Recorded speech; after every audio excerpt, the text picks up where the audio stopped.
Good morning, friends. I welcome you all to the online worship of Bangalore South Church this morning. Even as we have come to worship God, let's turn our Bibles to 1 Timothy chapter number 1, verses 15, 16 and 17. ಬೆಳಗಿನ ಹೊತ್ತಾರೆಯಲ್ಲಿ ದೇವರನ್ನು ಆರಾಧಿಸುವುದಕ್ಕಾಗಿ ನಾವೆಲ್ಲರೂ ಒಟ್ಟಾಗಿ ಸೇರಿಕೊಂಡು ಬಂದಿರುವಾಗ ನಮ್ಮ ಸತ್ಯವೇದಗಳನ್ನು 1 Timothy 1ನೇ ಅಧ್ಯಾಯ 15, 16 ಮತ್ತು 17ನೇ ವಾಕ್ಯವನ್ನು ಒಟ್ಟಾಗಿ ಸೇರಿಕೊಂಡು ಓದೋಣ. 1 Timothy chapter number 1 verses 15, 16 and 17. Here is a trustworthy saying that deserves full acceptance. Christ Jesus came into this world to save sinners, of whom I am the worst. But for that very reason I was shown mercy, so that in me, the worst of sinners, Christ Jesus might display his unlimited patience as an example for those who would believe on him and receive eternal life. Now to the King eternal, immortal, invisible, the only God, be honor and glory forever and ever. Amen. 1 Timothy 1ನೇ ಅಧ್ಯಾಯ 15, 16 ಮತ್ತು 17ನೇ ವಾಕ್ಯ. ಕ್ರಿಸ್ತ ಯೇಸು ಪಾಪಿಗಳನ್ನು ರಕ್ಷಿಸುವುದಕ್ಕೋಸ್ಕರ ಈ ಲೋಕಕ್ಕೆ ಬಂದನು ಎಂಬ ವಾಕ್ಯವು ನಂಬತಕ್ಕದ್ದು, ಸರ್ವಾಂಗೀಕಾರಕ್ಕೆ ಯೋಗ್ಯವಾದದ್ದು ಆಗಿದೆ. ಆ ಪಾಪಿಗಳಲ್ಲಿ ನಾನೇ ಮುಖ್ಯನು. ಆದರೂ ಇನ್ನು ಮುಂದೆ ನಿತ್ಯ ಜೀವಕ್ಕಾಗಿ ತನ್ನ ಮೇಲೆ ನಂಬಿಕೆ ಇಡುವವರಿಗೆ ದೃಷ್ಟಾಂತವಾಗಿರಬೇಕೆಂದು ಯೇಸು ಕ್ರಿಸ್ತನು ಮುಖ್ಯ ಪಾಪಿಯಾದ ನನ್ನಲ್ಲಿ ತನ್ನ ಪೂರ್ಣ ದೀರ್ಘ ಶಾಂತಿಯನ್ನು ತೋರ್ಪಡಿಸುವುದಕ್ಕಾಗಿ ನನಗೆ ಕರುಣೆ ದೊರಕಿತು. ನಿತ್ಯವಾದ ಅರಸನು, ನಿರ್ಲಯನು, ಅದೃಶ್ಯನೂ ಆಗಿರುವ ಜ್ಞಾನಿಯಾದ ಒಬ್ಬನೇ ದೇವರಿಗೆ ಯುಗ ಯುಗಾಂತರಗಳಲ್ಲಿಯೂ ಘನವೂ ಮಹಿಮೆಯೂ ಉಂಟಾಗಲಿ. ಆಮೇನ್. This letter Paul is writing to Timothy, and by this time he is an old man and he has come to the end of his ministry. ಈ ಪತ್ರವನ್ನು ಪೌಲನು ತಿಮೋಥಿಗಾಗಿ ಬರೆಯುತ್ತಾ ಇದ್ದಾನೆ. ಬಹುತೇಕವಾಗಿ ಈಗ ಆತನಿಗೆ ವಯಸ್ಸಾಗಿದೆ ಮತ್ತು ಈಗ ಆತನು ತನ್ನ ಸೇವೆಯ ಕೊನೆಯ ದಿನಗಳಲ್ಲಿ ಇರುವಾತನಾಗಿದ್ದಾನೆ. And what he is saying? He is saying, this is a trustworthy saying which deserves full acceptance. What is the saying? Christ Jesus came to the world to save sinners, of whom I am worst. ಕ್ರಿಸ್ತೇಸು ಲೋಕಕ್ಕೆ ಬಂದಿದ್ದು ಪಾಪಿಗಳನ್ನು ರಕ್ಷಿಸುವುದಕ್ಕಾಗಿ. ಈ ಪಾಪಿಗಳಲ್ಲಿ ನಾನು ಒಬ್ಬ ಶ್ರೇಷ್ಠನಾದ ಪಾಪಿಯಾಗಿದ್ದೆ ಎಂಬುದಾಗಿ ಪೌಲನು ಹೇಳುತ್ತಾನೆ. For this very reason I was shown mercy, so that in me, the worst of sinners, Christ Jesus might display his unlimited patience as an example for those who would believe on him and receive eternal life. ಇದರ ಮುಖಾಂತರ ಕ್ರಿಸ್ತನು ತನ್ನ ತಾಳ್ಮೆಯನ್ನು, ತನ್ನ ದೀರ್ಘ ಶಾಂತಿಯನ್ನು ನನ್ನಲ್ಲಿ ತೋರ್ಪಡಿಸಿದನು. ಏಕೆಂದರೆ ನಾನು ರಕ್ಷಣೆ ಹೊಂದಿ ನಿತ್ಯ ಜೀವಕ್ಕೆ ಪಾತ್ರನಾಗಬೇಕೆಂಬುದಾಗಿ. What a wonderful God we have, isn't it? ನಮ್ಮ ದೇವರು ಖಂಡಿತವಾಗಿಯೂ ಅದ್ಭುತನಾದಂತ ದೇವರಾಗಿದ್ದಾನೆ. He is a God full of mercy, full of patience. He bears with us for a long time so that you and I can be partakers of the eternal life.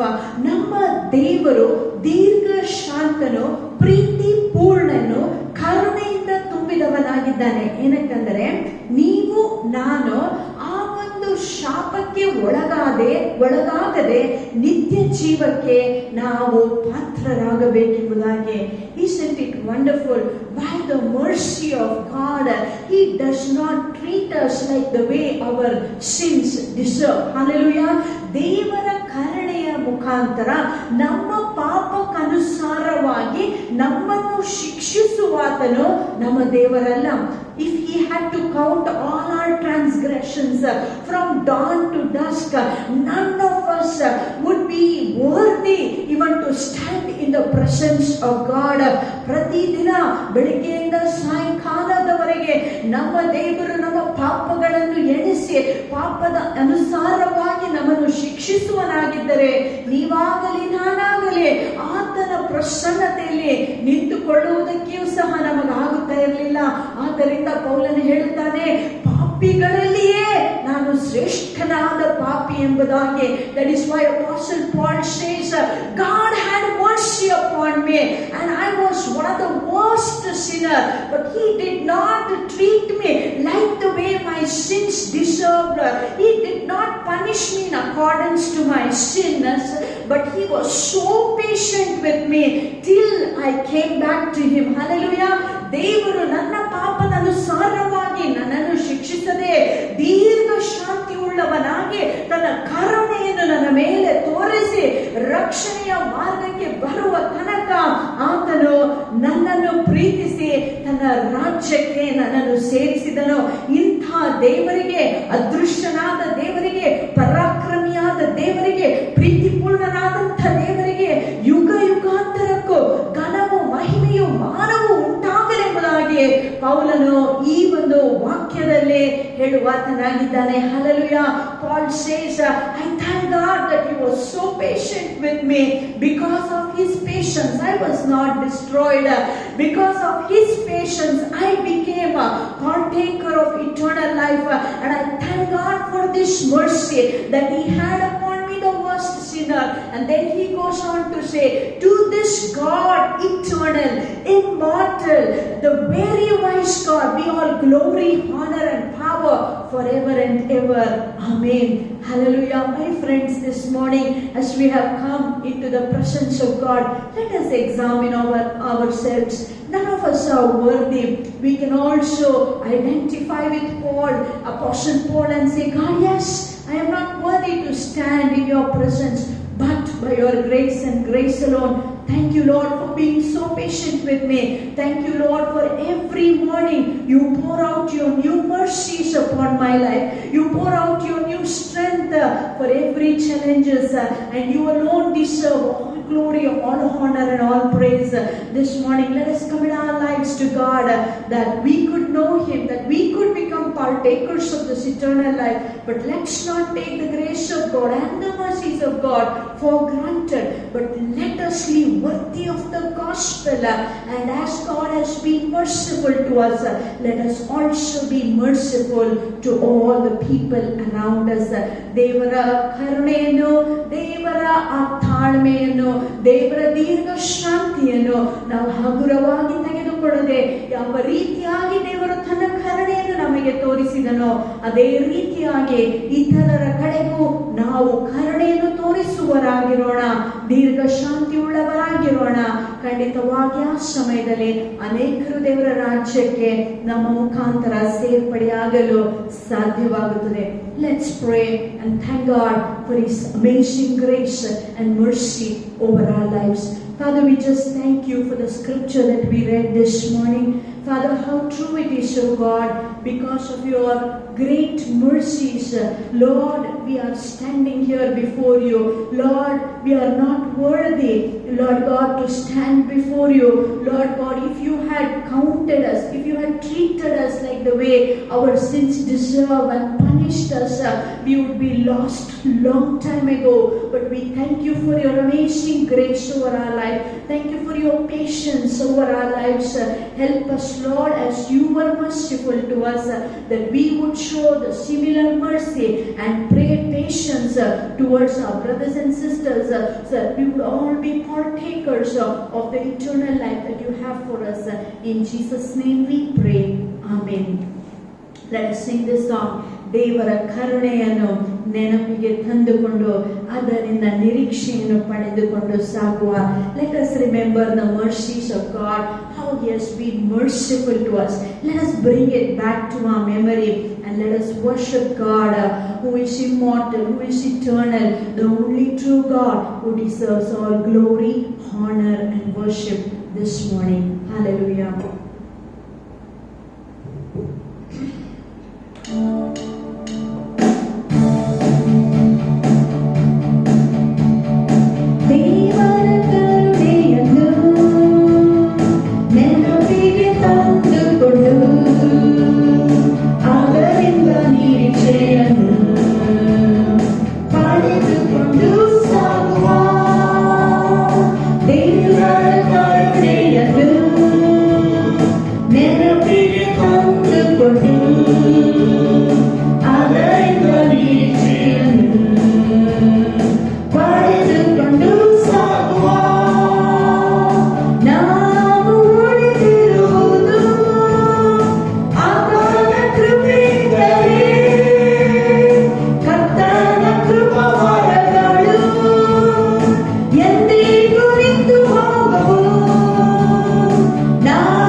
ಕೃಪೆಯೇ, ಅದು ನಿನ್ನ ಕರುಣೆಯೇ ಸ್ವಾಮಿ ಕರ್ತನೆ.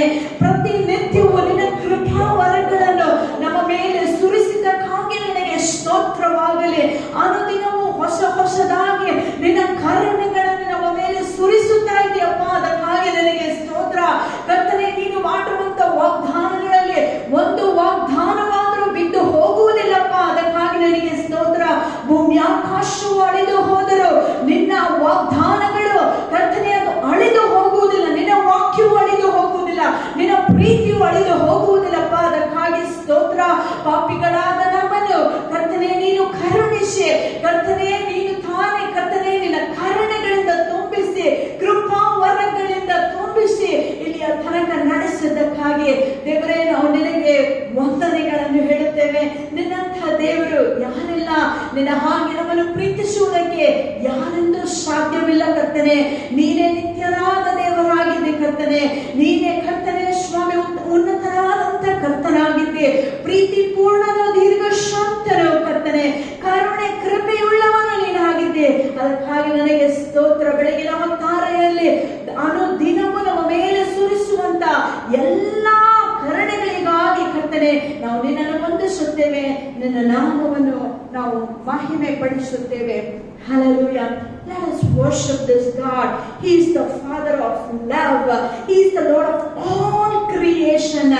Let us bless His holy name. Apart from God, there is nothing good in us. Apart from God, you and I cannot make it. And He has been so good to us. He's been so gracious to us. Let us worship this God. Let us thank Him for His loving kindness and tender mercies that He's poured out upon our lives as we sing this song, Father of love, Lord of all creation.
Lift me when I fall. Your loving kindness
mercy every day and tell of it all through our life.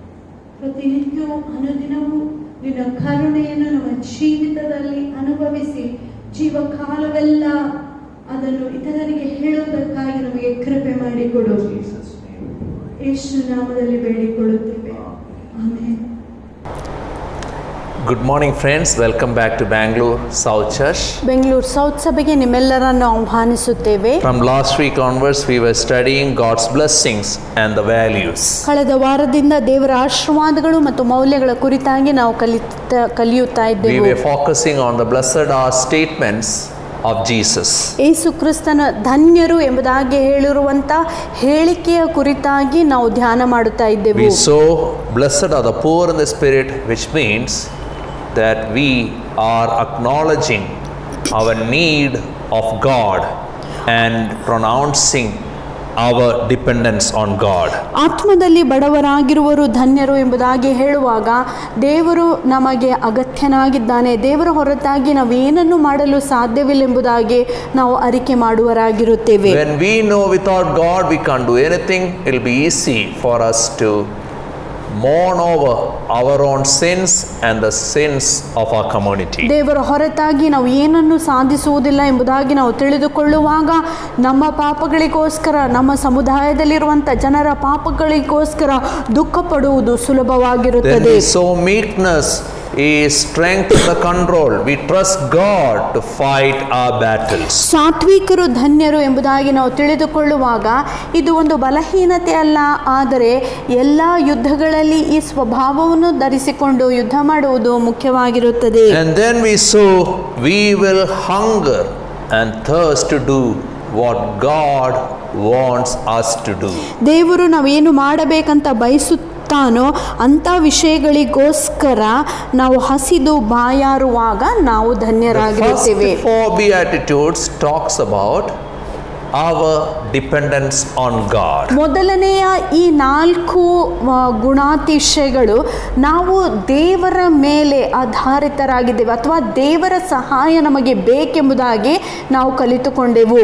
The rest 4 talks about how we reflect in relationships the first 4 values. ಮತ್ತು ಈ ಮೊದಲನೆಯ 4 ಮೌಲ್ಯಗಳು ನಮ್ಮ ಸಂಬಂಧಗಳ ಮೇಲೆ ಹೇಗೆ ಪರಿಣಾಮವನ್ನು ಬೀರುತ್ತವೆ ಎಂಬುದಾಗಿ ಬರುವಂಥ 4 ಈ ಗುಣಾತಿಶಯಗಳು ಕಲಿಸುತ್ತವೆ. Let's look to the 5th one. ಇವತ್ತು 5ನೆಯದನ್ನು ನಾವು ಕಲಿಯೋಣ. Verse 7. 7ನೇ ವಾಕ್ಯ. Blessed are the merciful, for they will be shown mercy. ಕರುಣೆಯುಳ್ಳವರು ಧನ್ಯರು, ಅವರು ಕರುಣೆ ಪಡೆಯುವರು. One day a scribe came to Jesus. ಒಂದು ದಿನ ಒಬ್ಬ ಸ್ಕ್ರೈಬ್ ಯೇಸು ಕ್ರಿಸ್ತನ ಬಳಿಯಲ್ಲಿ ಬರುತ್ತಾನೆ. He asked Jesus, who is my neighbor? ಆತನು ಯೇಸು ಸ್ವಾಮಿಗೆ ಕೇಳಿದಂಥ ಪ್ರಶ್ನೆ ಏನೆಂದರೆ, ನನ್ನ ನೆರೆಯವನು ಯಾರು? So Jesus talks to him and tells him about a Jewish man who was injured on the way to Jericho. ಯೆರಿಕೋ ದಾರಿಯಲ್ಲಿರುವಂಥ ಒಬ್ಬ ವ್ಯಕ್ತಿಯು, ಯಹೂದ್ಯನು ಗಾಯಗೊಂಡ ಸಾಮ್ಯವನ್ನು ಆತನಿಗೆ ಯೇಸು ಸ್ವಾಮಿ ಹೇಳಿದನು. Nobody had mercy on him. ಯಾರು ಆತನಿಗೆ ಕರುಣೆ ತೋರಿಸಲಿಲ್ಲ. But a Samaritan, he had mercy on him. ಆದರೆ ಒಬ್ಬ ಸಮಾರ್ಯದವನು ಈತನನ್ನು ಕಂಡು ಕರುಣೆಯನ್ನು ತೋರಿಸಿದನು. He did much beyond expected. ಆತನಿಂದ ಬಯಸುವಕ್ಕಿಂತ ಹೆಚ್ಚಾಗಿ ಆತನು ಮಾಡಿದನು. He poured the oil and the wine and took care of his wounds and then admitted him in the hospital so beautifully. He paid all the hospital bills. ಆತನು ಎಣ್ಣೆ ದ್ರಾಕ್ಷಾರಸವನ್ನು ಆತನ ಗಾಯದ ಮೇಲೆ ಹೊಯ್ದು ಆತನನ್ನು ಆಸ್ಪತ್ರೆಯಲ್ಲಿ ಕೊಂಡೊಯ್ದು ಆತನ ಎಲ್ಲ ಅಗತ್ಯವನ್ನು ನೋಡಿಕೊಂಡನು. And then Jesus asked the scribe, who is a neighbor? ಆಗ ಯೇಸು ಸ್ವಾಮಿ ಗುಮಸ್ತನಿಗೆ ಕೇಳುತ್ತಾನೆ, ನಿನ್ನ ನೆರೆಯವನು ಯಾರೆಂಬುದಾಗಿ. Luke 10:37, the scribe replies, the one who had mercy on him. ಲೂಕನ ಸುವಾರ್ತೆ 10ನೇ ಅಧ್ಯಾಯ 29ನೇ ವಾಕ್ಯದಿಂದ ಮುಂದೆ ನೋಡುವುದಾಗಿದ್ದರೆ ಅಲ್ಲಿ ಆತನು ಹೀಗೆ ಉತ್ತರವನ್ನು ಕೊಡುತ್ತಾನೆ, ಅವನಿಗೆ ಕರುಣೆ ತೋರಿಸಿದವನೇ ನಿಜವಾದ ನೆರೆಯವನು. So that gives us the picture of mercy. ಇದು ನಮಗೆ ಒಂದು ಕರುಣೆಯ ಚಿತ್ರವನ್ನು ತೋರಿಸುತ್ತದೆ. What is mercy? ಕರುಣೆ ಅಂದರೆ ಏನು? That is compassion unlimited plus action. ನಾವು ಅನುಕಂಪದಿಂದ ತುಂಬಲ್ಪಟ್ಟು ಕಾರ್ಯಗಳನ್ನು ಸಾಧಿಸುವುದು. In other words, mercy is a tender heart that cares and acts for the good of others. ಈ ಕರುಣೆ ಎಂಬುದಾಗಿ ಹೇಳುವಾಗ ಕೋಮಲ ಹೃದಯವನ್ನು ನಾವು ಹೊಂದಿಕೊಂಡು ಇತರಿಗೋಸ್ಕರ ಚಿಂತಿಸುವುದು ಮತ್ತು ಒಳ್ಳೆ ಕಾರ್ಯಗಳನ್ನು ಮಾಡುವುದು. God wrote in the 2 stone tablets and sent Moses to give that to the Israelites. ನಾವು ನೋಡುತ್ತೇವೆ ದೇವರು ದಶಾಜ್ಞೆಗಳನ್ನು ಹೊಸ ಕಲ್ಲಿನ ಹಲಿಗೆ ಮೇಲೆ ಬರೆದು ಮೋಶೆಗೆ ಕೊಡುತ್ತಾನೆ. ಇದನ್ನು ಮೋಶೆ ಇಸ್ರಾಯೇಲರಿಗೆ ಕೊಡಬೇಕಾಯಿತು. By the time Moses was coming down, he realized that the people has broke the covenant with God, and in his anger he broke the 2 stone tablets. ಆ ಸಮಯದಲ್ಲಿ ಮೋಶೆ ಬೆಟ್ಟದಿಂದ ಕೆಳಗಿಳಿದು ಬರುವಾಗ ಆತನಿಗೆ ಒಂದು ವಿಷಯ ಗೊತ್ತಾಗುತ್ತದೆ. ಅದೇನೆಂದರೆ ಕೆಳಗಿರುವಂಥ ಜನರು ದೇವರ ಜೊತೆಯಲ್ಲಿ ಆಜ್ಞೆಗಳನ್ನು ಮುರಿದು ಒಡಂಬಡಿಕೆಯನ್ನು ಮುರಿದಿದ್ದಾರೆಂಬುದಾಗಿ. ಈ ನಿಮಿತ್ತವಾಗಿ ಆತನ ಕೋಪಗೊಂಡು ಈ ಕಲ್ಲುಗಳನ್ನು ಒಡೆದು ಹಾಕುತ್ತಾನೆ. Then God was merciful to Moses and the Jewish people, and then God asked Moses to make 2 new tablets. ಆಗ ಮೋಶೆಗೆ ದೇವರು ಕರುಣೆಯನ್ನು ತೋರಿಸಿ ಇಸ್ರಾಯೇಲರ ಮೇಲೆ ಕರುಣೆ ತೋರಿಸಿ ಮೋಶೆಗೆ ಹೇಳುತ್ತಾನೆ, ಇನ್ನೂ 2 ಕಲ್ಲುಗಳ ಹಲಿಗೆಯನ್ನು ನೀನು ಮಾಡಿಕೋ ಎಂಬುದಾಗಿ. And God said, I will write on them the words that were on the first tablets which you broke. ನೀನು ಮುರಿದಂತ ಆ ಒಂದು ಹಲಿಗೆ ಮೇಲೆ ಇರುವಂತ ಶಬ್ದಗಳನ್ನೇ ಮತ್ತೊಂದು ಸಾರಿ ನಾನು ಬರೆಯುತ್ತೇನೆ. Then God introduced himself to Moses. ಆಗ ಮೋಶೆಗೆ ದೇವರು ತನ್ನ ಪರಿಚಯವನ್ನು That ಮಾಡಿಕೊಡುತ್ತಾನೆ. is the business card of God Almighty. ಸರ್ವಶಕ್ತನಾದ ದೇವರ ಪರಿಚಯವು ಹೀಗಿರುತ್ತದೆ. That repeats 7 times in Bible Old Testament. ಹಳೆ ಒಡಂಬಡಿಕೆಯಲ್ಲಿ 7 ಸಾರಿ ಇದು ಬರೆಯಲ್ಪಟ್ಟಂತ ವಾಕ್ಯವಾಗಿದೆ. Exodus 34:6 and 7. ವಿಮೋಚನಾ ಕಾಂಡ ಪುಸ್ತಕ 34ನೇ ಅಧ್ಯಾಯ 6 ಮತ್ತು 7ನೇ ವಾಕ್ಯ. The way God introduced himself talks about the essential essence of God's character.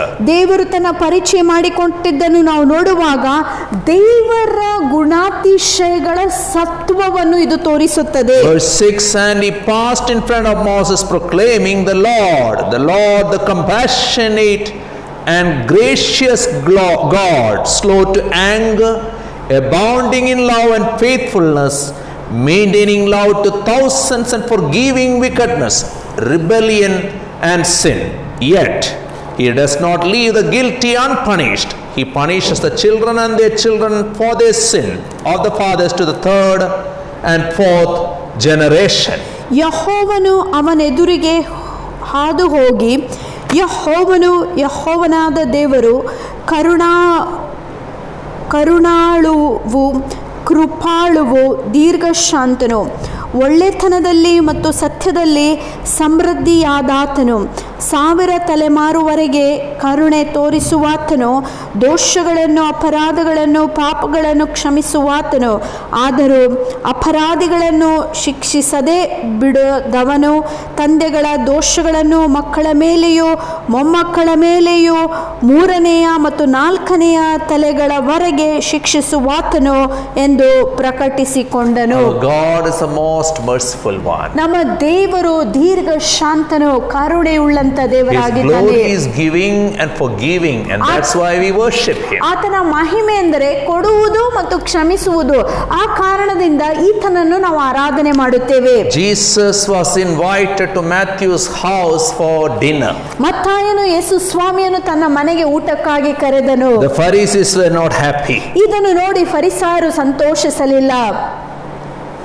And then Jesus explains to the Pharisees. ಆಗ ಯೇಸು ಸ್ವಾಮಿ ಫರಿಸಾಯರಿಗೆ ಹೇಳಿದಂತ ಮಾತೇನೆಂದರೆ Matthew 9:13, I desire mercy, not sacrifice. ಆಗ ಯೇಸು ಸ್ವಾಮಿ ಅವರಿಗೆ ಹೇಳುವಂತ ಮಾತೇನೆಂದರೆ ನಾನು ಯಜ್ಞವನ್ನಲ್ಲ ಕರುಣೆಯನ್ನೇ ಅಪೇಕ್ಷಿಸುತ್ತೇನೆ. Pharisees knows the scriptures in and out, but they struggle with accepting the lowly people, forgiving the lowly people.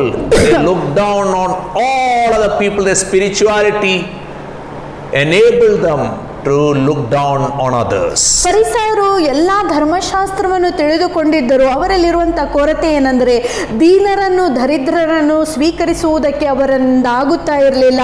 ಆ ಕಾರಣದಿಂದ ದೀನರನ್ನು ದರಿದ್ರರನ್ನು ಇವರು ಅಸಡ್ಡೆ ಮಾಡುವಂತವರಾಗಿದ್ದರು. Another day, ಇನ್ನೊಂದು ದಿನ Jesus' disciples were very hungry. ಯೇಸು ಸ್ವಾಮಿಯ ಶಿಷ್ಯರಿಗೆ ಬಹಳಷ್ಟು ಹಸಿವಾಗಿತ್ತು. On the way they started plucking some grains and started eating. ಅವರು ದಾರಿಯಲ್ಲಿ ಹೋಗುತ್ತಿರುವಾಗ ಕೆಲವೊಂದು ತೊನೆಗಳನ್ನು ತೆಗೆದುಕೊಂಡು ಅದರಲ್ಲಿ ಇರುವಂತ ಆ ಕಾಳುಗಳನ್ನು ತಿನ್ನಲು ಆರಂಭಿಸಿದರು. According to Pharisees, they were not keeping the Sabbath. ಫರಿಸಾಯರ ಅನುಸಾರವಾಗಿ ಇವರು ಸಬ್ಬತ್ತನ್ನು ಆಚರಿಸುತ್ತಾ ಇಲ್ಲ ಅಂತ. Matthew 12 verse 7, Jesus again says, I desire mercy, not sacrifice. ಮತ್ತಾಯನ ಸುವಾರ್ತೆ 12ನೇ ಅಧ್ಯಾಯದ 7ನೇ ವಾಕ್ಯದಲ್ಲಿ ಮತ್ತೊಂದು ಸಾರಿ ಯೇಸು ಸ್ವಾಮಿ ಹೇಳುತ್ತಾನೆ, ನಾನು ಯಜ್ಞವನ್ನಲ್ಲ ಆದರೆ ಕರುಣೆಯನ್ನು ಅಪೇಕ್ಷಿಸುತ್ತೇನೆ ಎಂಬುದಾಗಿ. Pharisees has a list of things which will make them spiritual, but they miss seeing the hunger, the need of the fellow human beings. ನಾವು ನೋಡುತ್ತೇವೆ ಫರಿಸಾಯರು ಪರಿಶುದ್ಧರಾಗಿದ್ದಾರೆ ಎಂಬುದಾಗಿ ಹೇಳುವುದಕ್ಕೆ ಅವರಿಗೆ ಒಂದು ದೊಡ್ಡ ಪಟ್ಟಿ ಇರುತ್ತದೆ.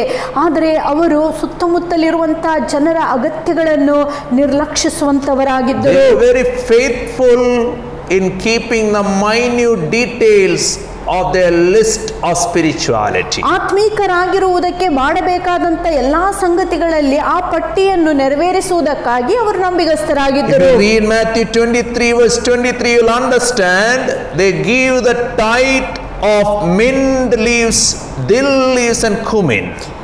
ಮತ್ತಾಯನ ಸುವಾರ್ತೆ 23ನೇ ಅಧ್ಯಾಯದ 23ನೇ ವಾಕ್ಯದಲ್ಲಿ ಓದುವುದಾಗಿದ್ದರೆ ನಮಗೆ ಗೊತ್ತಾಗುತ್ತದೆ.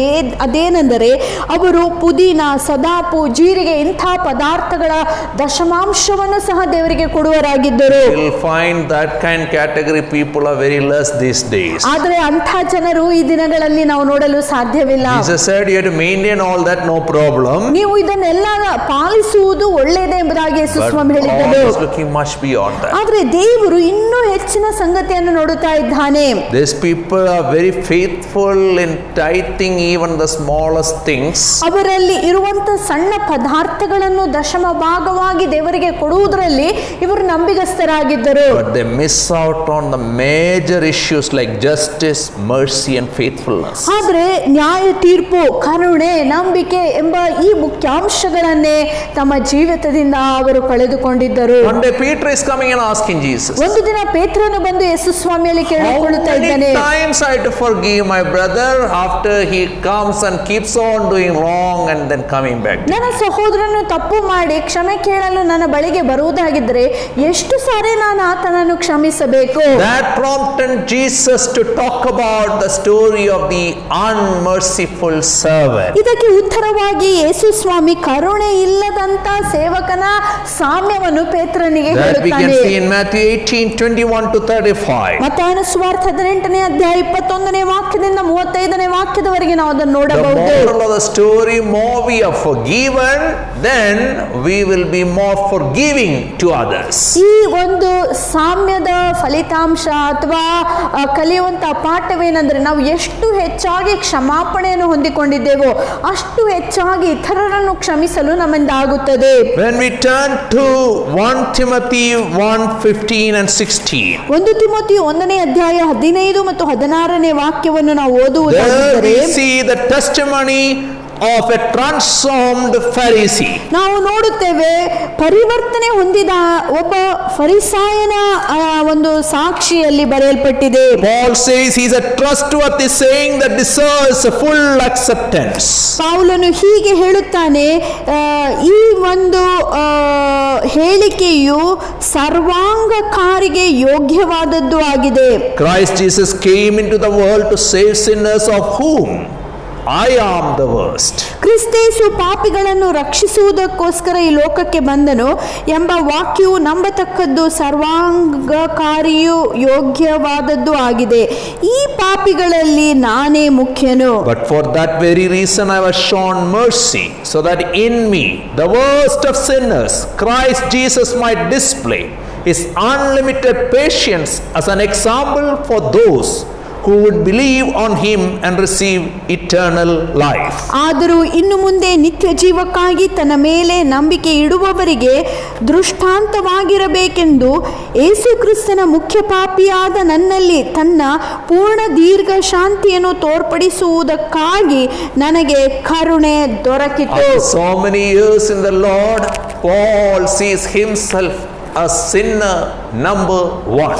ಅನೇಕ ವರ್ಷಗಳು ದೇವರ ಸೇವೆಯನ್ನು ಮಾಡಿದ ನಂತರ ಪೌಲನು ತನ್ನನ್ನೇ ತಾನು ಗಮನಿಸಿಕೊಳ್ಳುವಾಗ ಆತನು ಹೀಗೆ ತನ್ನ ಬಗ್ಗೆ ಹೇಳಿಕೊಳ್ಳುತ್ತಾನೆ, ನಾನು ಈ ಪಾಪಿಗಳಲ್ಲಿ ಮುಖ್ಯ ಪಾಪಿಯಾಗಿದ್ದೇನೆ. How we will know he was a merciful man? ಹೇಗೆ ನಮಗೆ ಗೊತ್ತಾಗುತ್ತದೆ ಈತನು ಕರುಣೆಯುಳ್ಳಂತ ವ್ಯಕ್ತಿ ಎಂಬುದಾಗಿ? Because he received the mercy of the Lord, he was willing to go to all kind of criminals. ಆತನು ತಾನೇ ದೇವರ ಕರುಣೆಯನ್ನು ತನ್ನ ಜೀವಿತದಲ್ಲಿ ಸ್ವೀಕರಿಸಿದ ನಿಮಿತ್ತವಾಗಿ ಅತಿ ದುಷ್ಟರಾದ ಜನರ ಬಳಿಗೆ ದೇವರ ವಾಕ್ಯವನ್ನು ಕೊಂಡೊಯ್ಯುವುದಕ್ಕೆ ಆತನಿಗೆ ಆದೀತು. When you study 1 Corinthians 6, you will see Paul is reaching out to the criminals of those days. All sort of list you will see there. 1 ಕೊರಿಂಥ 6ನೇ ಅಧ್ಯಾಯವನ್ನು ನೀವು ನೋಡುವುದಾಗಿದ್ದರೆ ಆ ದಿನಗಳಲ್ಲಿ ಇದ್ದಂತ ಅನೇಕ ಪಾಪಿಷ್ಟ ಜನರ ಬಳಿಗೆ ಹೋಗಿ ಸುವಾರ್ತೆ ಪೌಲನು ಹೇಳುವುದನ್ನು ನೋಡುತ್ತೇವೆ. If you study the book of Philemon, ಫೈಲೆಮೋನ್ ಎಂಬ ಆ ಒಂದು ಪುಸ್ತಕವನ್ನು ಓದುವುದಾಗಿದ್ದರೆ you can see Paul sharing gospel to the criminals even in jail and then becoming their advocate in helping them. ನಾವು ನೋಡುತ್ತೇವೆ ಪೌಲನು ಸೆರೆಮನೆಯಲ್ಲಿರುವಂಥ ಸಮಯದಲ್ಲಿ ಸೆರೆಯಲ್ಲಿರುವಂಥ ಆ ಜನರೊಟ್ಟಿಗೆ ಆತನು ವಾಕ್ಯವನ್ನು ಸಾರುತ್ತಾನೆ. ಅವರು ಪರಿವರ್ತನೆಯನ್ನು ಹೊಂದಿ ಪೌಲನ ಆ ಒಂದು ಸಮಸ್ಯೆಗಳಿಂದ ಹೊರಗೆ ಬರುವುದಕ್ಕೆ ಸಹಾಯ ಮಾಡಿದರು. When we receive mercy, we will be merciful. ನಾವು ದೇವರ ಕರುಣೆಯನ್ನು ನಮ್ಮ ಜೀವಿತದಲ್ಲಿ ಸ್ವೀಕರಿಸುವಾಗ ಇತರರಿಗೂ ಕರುಣೆಯನ್ನು ತೋರಿಸುವರಾಗಿರುತ್ತೇವೆ. Hebrews 2:17 and 18 reminds us Jesus, the merciful and faithful high priest. ಇಬ್ರಿಯರಿಗೆ ಬರೆದ ಪತ್ರಿಕೆ 2ನೇ ಅಧ್ಯಾಯ 17-18ನೇ ವಾಕ್ಯವನ್ನು ಓದುವುದಾಗಿದ್ರೆ, ಯೇಸು ಕ್ರಿಸ್ತನೇ ಕರುಣೆ ಉಳ್ಳಂಥ ನಂಬಿಗಸ್ತನಾದಂಥ ಮುಖ್ಯ ಯಾಜಕನು ನಮಗಾಗಿದ್ದಾನೆ. Why he is merciful and faithful high priest? ಆತನು ಏಕೆ ಕರುಣೆಯನ್ನು ತೋರಿಸುವಂಥ ನಂಬಿಗಸ್ತನಾದ ಮಹಾಯಾಜಕನಾಗಿದ್ದಾನೆ? Because he himself suffered when he was tempted. ಯಾಕಂದರೆ ಶೋಧನೆಗಳಲ್ಲಿ ಹಾದು ಹೋಗುತ್ತಿರುವಾಗ ಆತನು ಅನೇಕ ಹಿಂಸೆಗಳಿಗೆ ಒಳಗಾದನು. 4:15 and 16 reminds us, let us approach him that we may receive mercy.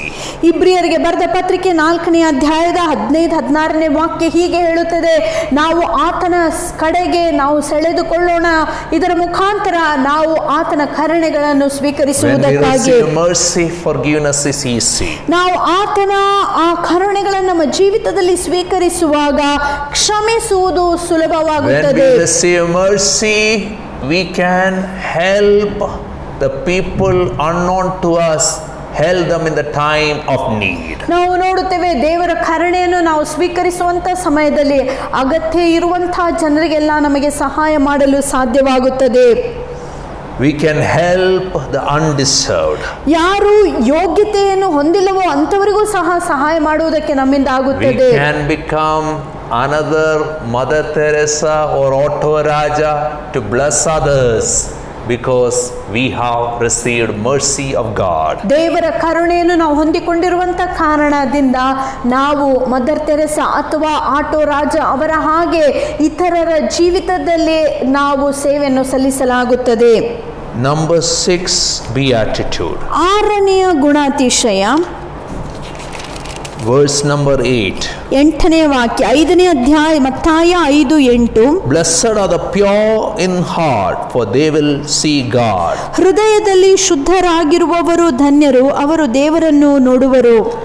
Moses want to see the glory of God. ಮೋಶೆಯು ದೇವರ ಮಹಿಮೆಯನ್ನು ಕಾಣಲು ಬಯಸುತ್ತಾನೆ. In Exodus 33 verse 20, God reminds him, Moses, you cannot see my face because no one can see my face and live. ವಿಮೋಚನ ಕಾಂಡ 33ನೇ ಅಧ್ಯಾಯದ 20ನೇ ವಾಕ್ಯದಲ್ಲಿ ದೇವರು ಆತನಿಗೆ ಹೇಳುವ ಮಾತೇನೆಂದರೆ, ಮೋಶೆ ನನ್ನ ಮುಖವನ್ನು ನೋಡಲು ನಿನಗೆ ಸಾಧ್ಯವಾಗುವುದಿಲ್ಲ, ಯಾಕಂದ್ರೆ ಯಾವನಾದರೂ ನನ್ನ ಮುಖವನ್ನು ನೋಡುವುದಾಗಿದ್ರೆ ಆತನು ಸತ್ತು ಹೋಗುತ್ತಾನೆಂಬುದಾಗಿ.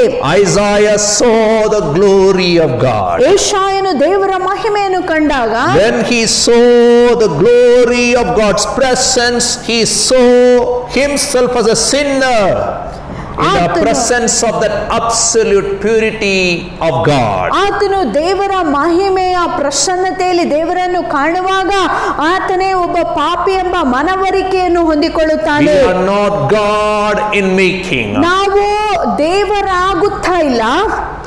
One day ಒಂದು ದಿನ we will reflect God. ದೇವರನ್ನು ಪ್ರತಿನಿಧಿಸುವರಾಗಿರುತ್ತೇವೆ. That is what 1 John 3:2 and 3 says. ಒಂದು ಯೋಹಾನ 3:2-3 ಹೀಗೆ ಬರೆಯಲ್ಪಟ್ಟಿದೆ, When we see him, we will be like him. ನಾವು ಆತನು ಪ್ರತ್ಯಕ್ಷನಾಗುವಾಗ, ಆತನನ್ನು ನೋಡುವಾಗ ನಾವು ಆತನ ಹಾಗೆ All ಆಗುತ್ತೇವೆ. those who have that hope purifies themselves in the present life. ಯಾರ್ಯಾರಿಗೆ ಈ ನಿರೀಕ್ಷೆ ಇದೆಯೋ ಈ ಒಂದು ಜೀವಿತದಲ್ಲಿ ತಮ್ಮನ್ನೇ ತಾವು ಶುದ್ಧೀಕರಿಸಿಕೊಳ್ಳುತ್ತಾರೆ. That talks about our future purity when we see Jesus. ನಾವು ಮುಂಬರುವಂತ ದಿನಗಳಲ್ಲಿ ಯೇಸು ಸ್ವಾಮಿ ಪ್ರತ್ಯಕ್ಷನಾಗುವಾಗ ನಾವು ಶುದ್ಧರಾಗಿ ನೋಡುವುದರ ಬಗ್ಗೆ ಮಾತನಾಡುತ್ತೇವೆ. I like the statement from A.W. Pink.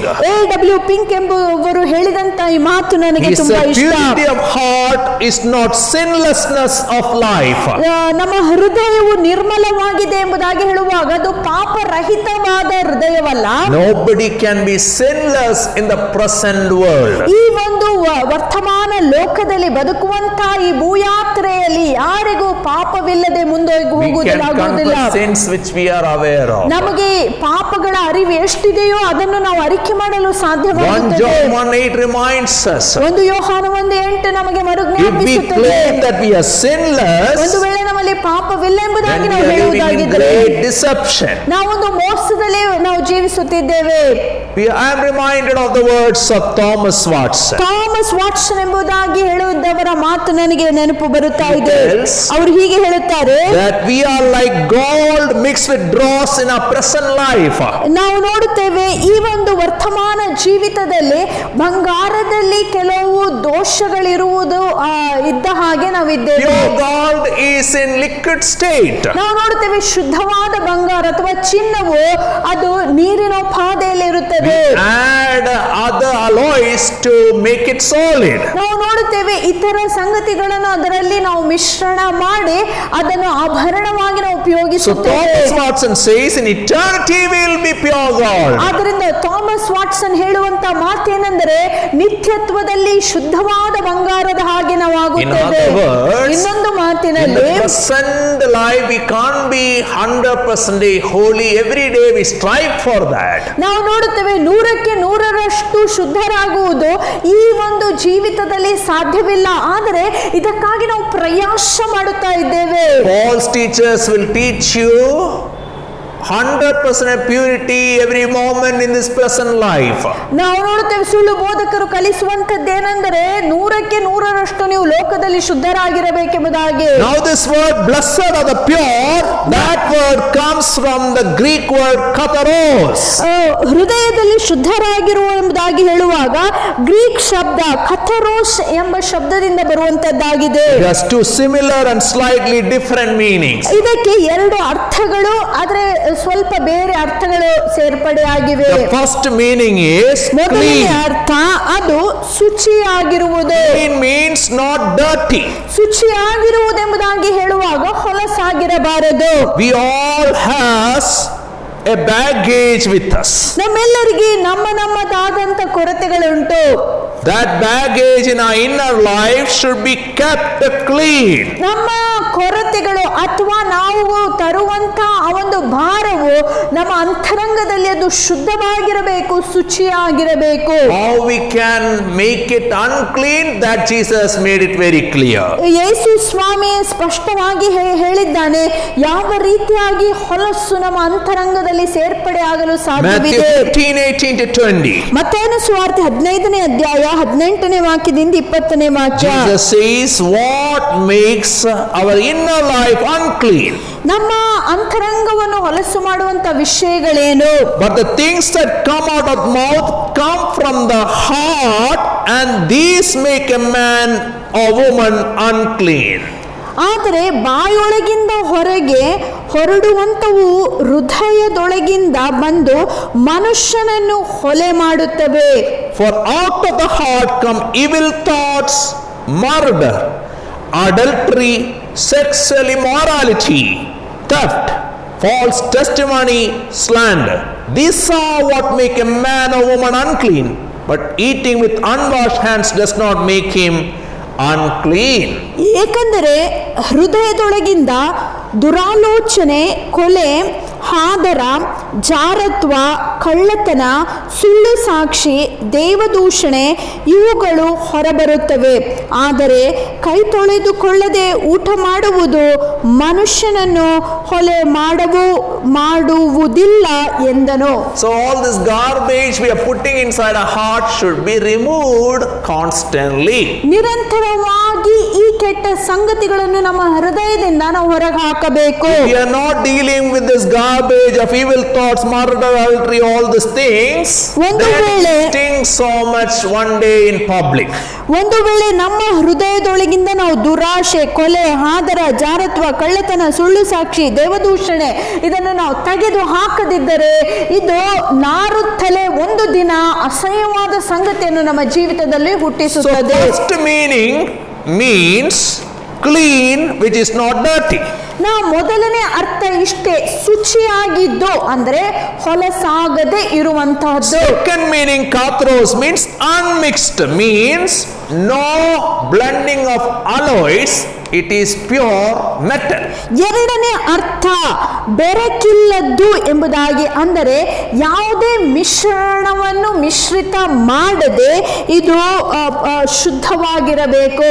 That means we will have an undivided heart. ಇದರ ಅರ್ಥ ಇಷ್ಟೇ, ನಮ್ಮ ಹೃದಯವು ಎರಡು ಮನಸ್ಸುಳ್ಳದಾಗಿರಬಾರದು, ಪೂರ್ಣವಾದ ಹೃದಯವಾಗಿರಬೇಕು. Psalm 86 verse 11, the psalmist prays to God, teach me your way, O Lord, and I'll walk in your truth. Give me an undivided heart that I may fear your name. ಕೀರ್ತನೆಗಳು 86ನೇ ಅಧ್ಯಾಯದ 11ನೇ ವಾಕ್ಯದಲ್ಲಿ ಕೀರ್ತನೆಗಾರನು ದೇವರಲ್ಲಿ ಹೀಗೆ ಬೇಡಿಕೊಳ್ಳುತ್ತಾ ಇದ್ದಾನೆ, ಯೆಹೋವನೇ, ನಿನ್ನ ಮಾರ್ಗಗಳನ್ನು ನನಗೆ ಬೋಧಿಸು, ನಿನ್ನ ಸತ್ಯದಲ್ಲಿ ನಡೆದುಕೊಳ್ಳುವೆನು, ನಿನ್ನ ಹೆಸರಿಗೆ ಭಯಪಡುವಂತೆ ನನಗೆ ಪೂರ್ಣವಾದ ಹೃದಯವನ್ನು ದಯಪಾಲಿಸು. When we have an undivided heart, we will not get distracted, we will not be defiled by the garbage of our inner life, but we will be single focused to run after Jesus. ನಮ್ಮ ಹೃದಯವು ಪೂರ್ಣವಾದ ಹೃದಯವಾಗಿರುವಾಗ ಲೋಕದ ಹೊಲಸು ನಮ್ಮ ಹೃದಯದೊಳಗೆ ಬರುವುದಕ್ಕೆ ಸಾಧ್ಯವಿಲ್ಲ. ನಮ್ಮ ಗಮನವು ಯೇಸು ಕ್ರಿಸ್ತನ ಮೇಲೆ ಮಾತ್ರವಿರುತ್ತದೆ. ಆತನು ಬಯಸುವಂತ ಜೀವಿತವನ್ನು ನಾವು ಜೀವಿಸಲಾರಂಭಿಸುತ್ತೇವೆ. Then Jesus becomes the hidden treasure and pearl of our life. ಆಗ ಯೇಸು ಸ್ವಾಮಿಯೇ ನಮ್ಮ ಜೀವಿತದ ಒಂದು ಭಂಡಾರವು, ನಾವು ಬಯಸುವಂತ ಅಮೂಲ್ಯವಾದ ಮುತ್ತು ಆಗುತ್ತಾನೆ. And that is why Paul reminds us in 2 Corinthians 7 verse 1, let us purify ourselves from everything that contaminates body and spirit, perfecting holiness out of reverence for God. ಆದ್ದರಿಂದ ಪೌಲನು 2 ಕೊರಿಂಥ 7ನೇ ಅಧ್ಯಾಯ 1ನೇ ವಾಕ್ಯದಲ್ಲಿ ಆತನು ಹೀಗೆ ಹೇಳುತ್ತಾನೆ, ಪ್ರಿಯರೇ, ನಮಗೆ ಇಂಥ ವಾಗ್ದಾನಗಳಿರುವುದರಿಂದ ನಾವು ನಮ್ಮ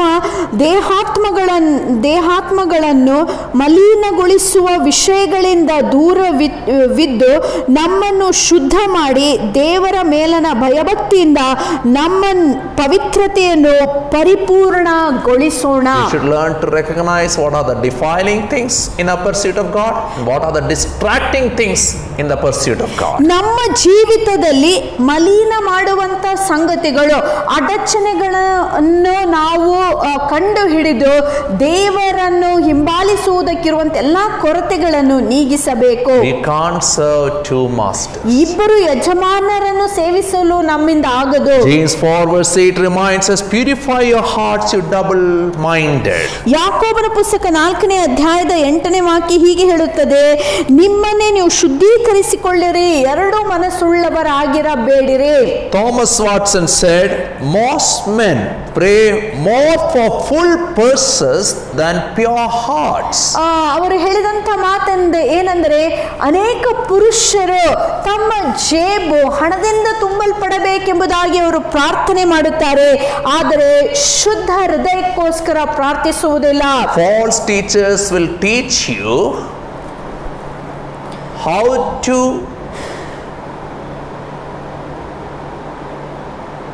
take the promises of God out of context, pray over it, name it and grab it. ಸುಳ್ಳು ಬೋಧಕರು ಕಲಿಸುವಂತಹ ಸಂಗತಿಗಳೇನೆಂದರೆ, ನೀವು ಬಯಸುವಂತ ಎಲ್ಲಾ ಸಂಗತಿಗಳನ್ನು ಹೆಸರು ಹಿಡಿದು ಕರೆದು ಅದನ್ನು ದೋಚಿಕೊಳ್ಳಿರಿ ಎಂಬುದಾಗಿ. But we will be sanctified by the word of God when we name our sins according to the word of God and then clean it. ಆದರೆ ನಾವು ದೇವರ ವಾಕ್ಯದ ಅನುಸಾರವಾಗಿ ನಮ್ಮ ಪಾಪಗಳನ್ನೆಲ್ಲ ಅರಿತುಕೊಂಡು ಪಾಪಗಳನ್ನು ಹೆಸರಿನಿಂದ ಕರೆದು ಬಿಟ್ಟು ಬಿಡುವಾಗ ನಾವು ಶುದ್ಧರಾಗುತ್ತೇವೆ.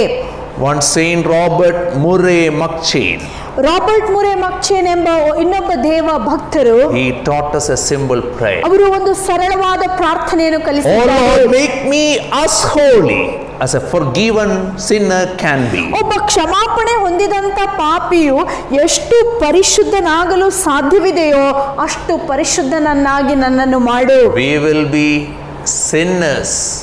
One day will be saints walking with the Lord. By the grace of God, we will not be that 100% holy. Our God alone remains in that position. ನಾವು ನೋಡುತ್ತೇವೆ, ಪಾಪಿಗಳಾದ ನಾವು 100ಕ್ಕೆ 100ರಷ್ಟು ಪರಿಶುದ್ಧರಾಗಲು ಸಾಧ್ಯವಿಲ್ಲ.